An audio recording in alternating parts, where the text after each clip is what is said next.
Sud Radio André Berkoff. Ça balance pas mal. Berkoff dans tous ses états, ça balance pas mal sur Sud Radio. Le problème est posé à chaque fois quand un personnage public, quel qu'il soit, médiatique, politique, showbiz et autres, est confronté, comme n'importe qui d'entre nous, auditeurs du Sud Radio, vous le savez, à des problèmes de couple, des problèmes de famille, etc.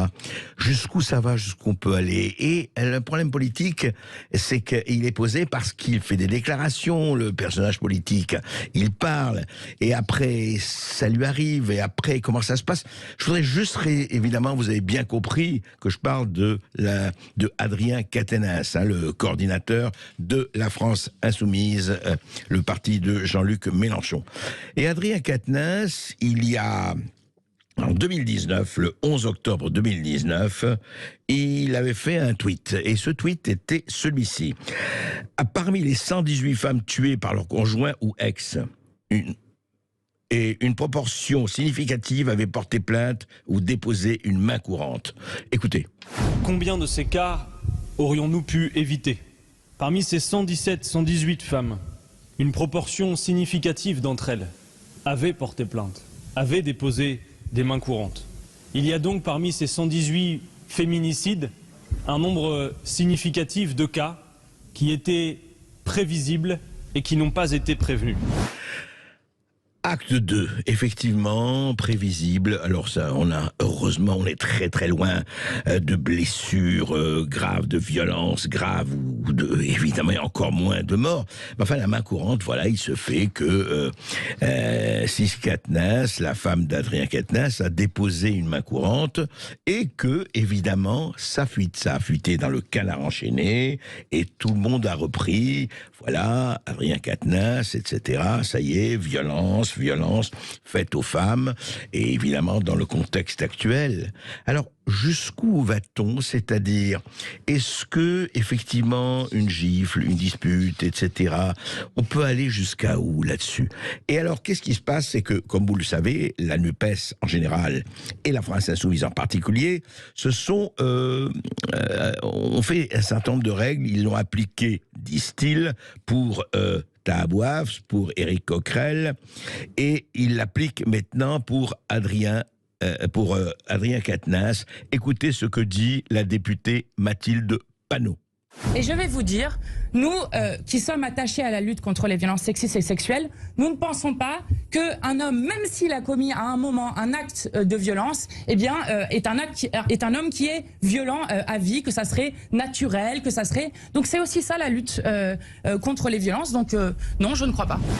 Alors effectivement, dans la même NUPS, il y a aussi Sandrine Rousseau.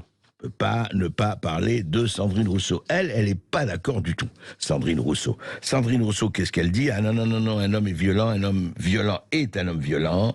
Il est hors de question de ne pas la considérer, de ne pas effectivement, il faut que, c'était avant dans la déclaration d'Adrien Quatennens, il faut absolument que il parte, enfin en tout cas qu'il arrête, voilà. Voilà, donc effectivement, tout ça se passe dans une espèce de, comment dirais-je, de ragot, de mots, etc. Et Adrien Quatennens a décidé de se retirer pour ne pas nuire au mouvement, donc il démissionne, non pas de son poste de député, mais de ses fonctions, effectivement, de responsable, si vous voulez, de la France Insoumise. Et il a fait quelque chose de très émouvant. Il a fait un communiqué très émouvant hier, Adrien Quatennens. Et voilà, donc effectivement, la main courante de son épouse, il en parle. Et il dit, je suis un homme de dialogue, je ne suis pas spécialement un homme violent. Et voilà, et puis la chose continue. Bon, ça va peut-être s'arrêter là, on peut espérer. Mais il y a quelque chose quand même d'assez, d'assez glauque dans cette histoire. D'abord, à partir de quand il n'y a pas de problème dans un couple, et à partir de quand, et c'est une vraie question, on estime que effectivement ça passe les bornes et ça devient extrêmement, enfin, plus que violent et brutal, et à ce moment-là, évidemment, la condamnation et la sanction doivent être totales. À partir de quel moment une dispute dans un couple est une main courante, et cette main courante, effectivement, n'a pas à être oubliée, a été effectivement divulguée, et évidemment, ça retombe sur les déclarations de l'homme politique. À partir de quel moment on doit, si on est une personnalité politique, médiatique ou autre, on doit vivre dans une cage de verre, avec des caméras partout et des micros partout?